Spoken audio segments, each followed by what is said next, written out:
Hello and welcome back to my YouTube channel. How are you people? Thank you so much for watching my video last week and enjoying it. Today we are back with part 2 of last week's video. And today basically we're still talking to Dr. Momanyi. He's still highlighting on the facts, the misconceptions and myths related to HIV and AIDS.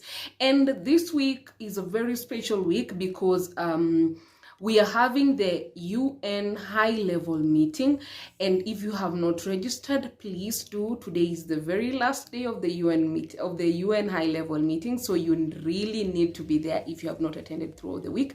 I was one of the social media influencers who was selected to be part of that, and so I've been posting a lot of stuff around the HLM. So if you see HLM stuff, just retweet, share on Facebook and all that, because we are actually trying to create awareness. We are trying to pressure on, we are trying to amplify the voices of young people in the high level meeting so that our voices are not left behind. So please go ahead and do that. But meanwhile, to the agenda of today's video, please ensure that you watch to the very end, leave a nice comment, and do not forget to subscribe. I truly appreciate. I still told you that when I become rich, I am buying everybody an iPhone. So hang in there. Richness is coming.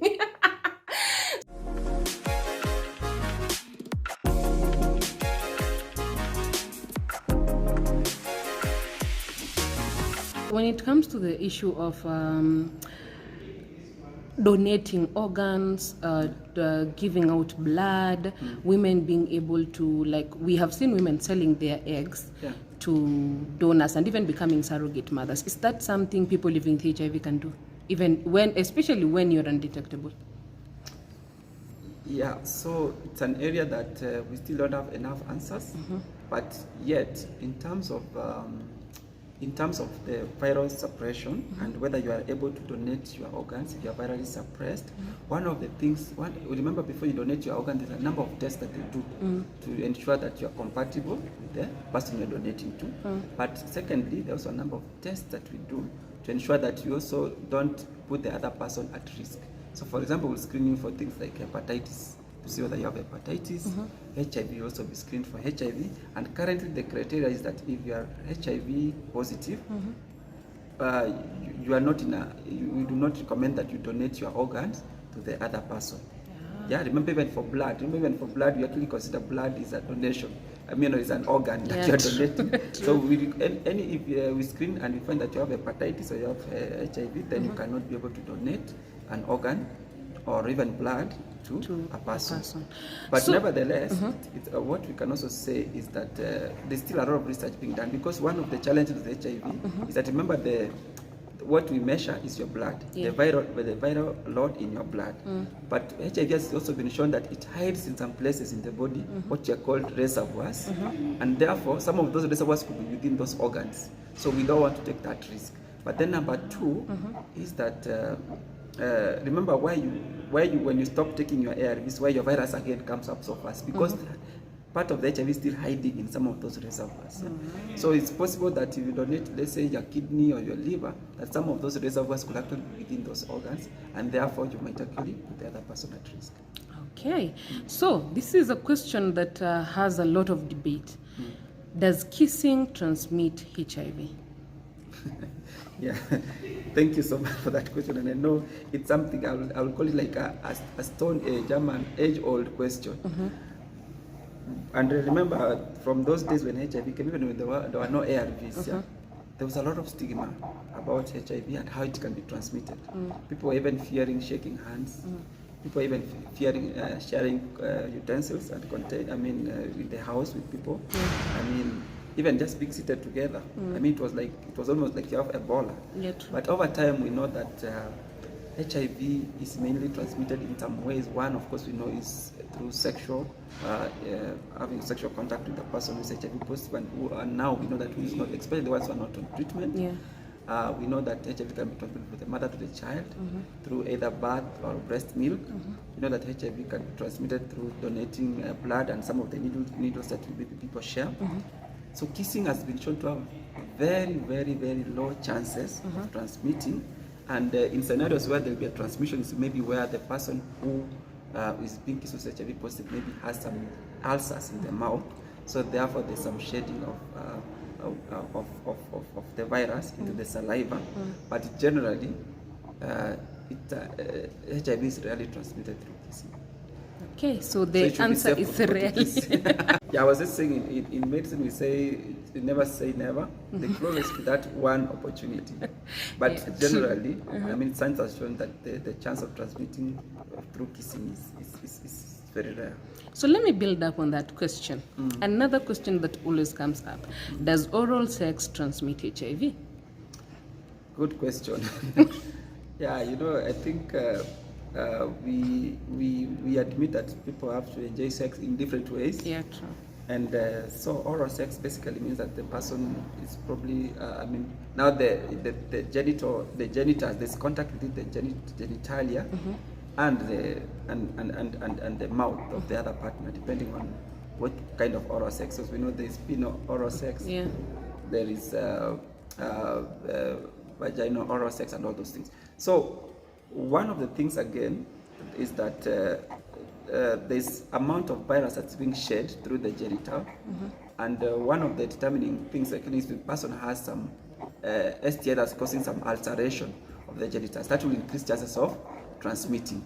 But generally, again, the chances, remember, part of the reason why the transmission through the mouth is very minimal is because it means that you're actually ingesting the virus, and as that fluid that goes down your mouth into the whatever, there's a lot of acid and all those things that will actually ensure that the virus does not survive.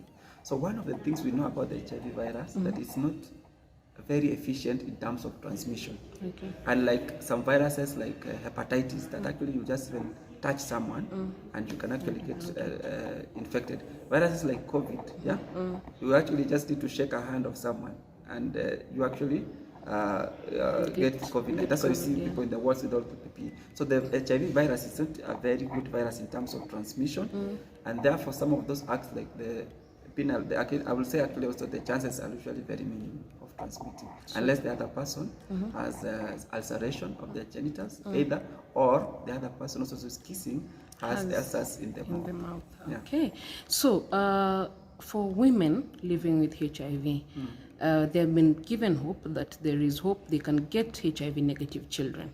Yeah. How true is that? Very true. Remember, we say that if HIV transmission in a pregnant woman to the child can happen at 3 places. One, when the child is still in the uterus during pregnancy. Number 2 is during birth, what we call perinatal transmission. And then number 3 is during breastfeeding period through the breast milk. So one of the things that we've done as a national program is to ensure that women who are pregnant know their status as early as possible. Yeah. So if you come to the clinic and it's your first antenatal care, you'll actually be tested. Then again, to ensure that we also don't miss the chance for those who maybe might get infected in pregnancy, again we come to get tested at the 3rd trimester. That's like from around 30 weeks upwards. Yeah? Then to also ensure that we don't miss again, we also ensure that during the labor and delivery, when you come to the ward to deliver, you are again tested. And all this time is just to ensure that you're able to take you early. And once we find you that you're HIV positive and you're pregnant, you'll be started on treatment. So the treatment is just ARVs to ensure that you reduce your virus.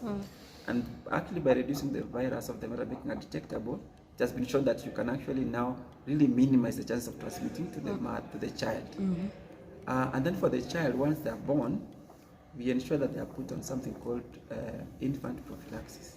So this is a syrup that the child is given for the period when they're breastfeeding to ensure that also they don't, if they are coming to contact the virus, the drug in the system is able to stop the virus from infecting the child. So if this is done religiously, then we know that the chances of this mother transmitting are almost reduced to 0.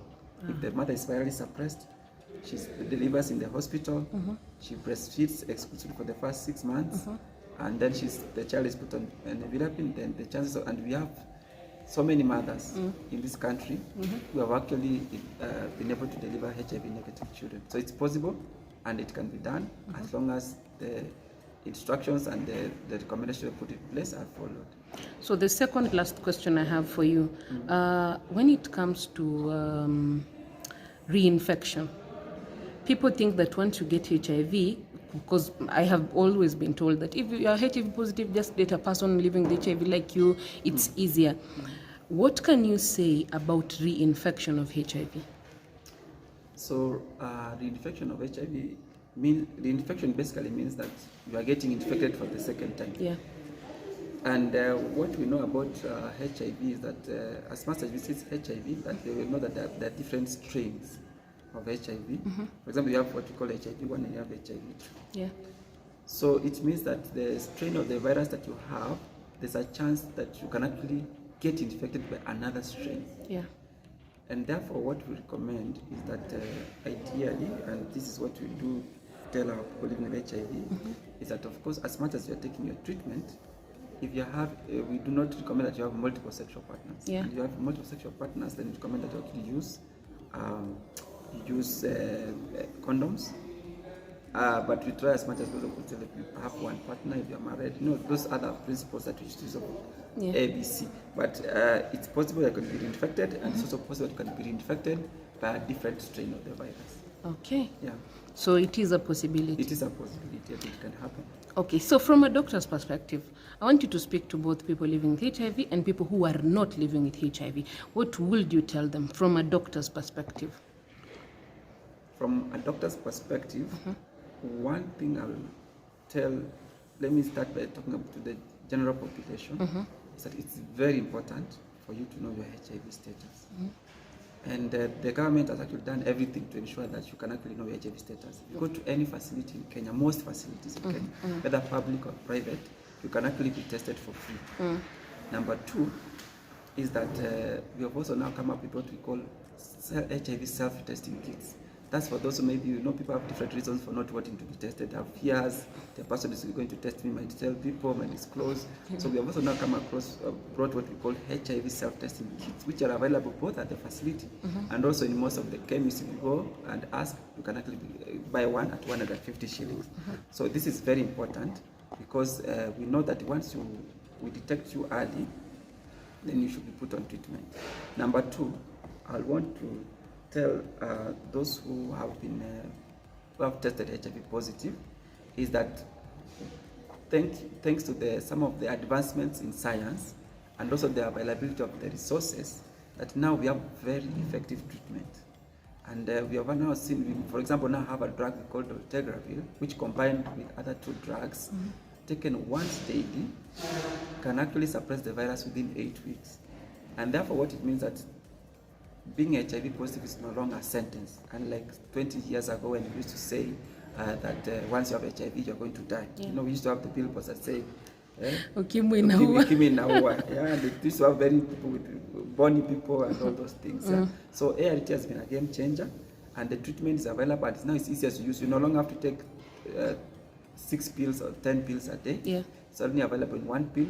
It's friendly, it's safe, and therefore it's hope that people can now live longer, healthier lives. And we've seen children who have been born HIV negative, they've been put on treatment, they have grown, they have started college, they have been married, they have gotten HIV negative children, and life has gone so normal. Yeah. The last thing I only want to say, also the third thing, is that we still have issues of stigma in the community towards people living with HIV. You know, before you should just say that once you have a HIV positive, you are immoral, or you are doing all the bad things and all that. But we know that that's not true. So we still urge that let's really be supportive, and for those who are HIV positive, and give them all the necessary support that they need to be able to live positively amongst ourselves. Thank you so much, Dr. That is the very last of our questions, but I have many. I just have to cut this video here. Thank you so much. So thank you so much for watching and reaching the very end of this video. If you have reached the very end of this video, I say asante sana, and see you next week with a brand new video. Bye-bye.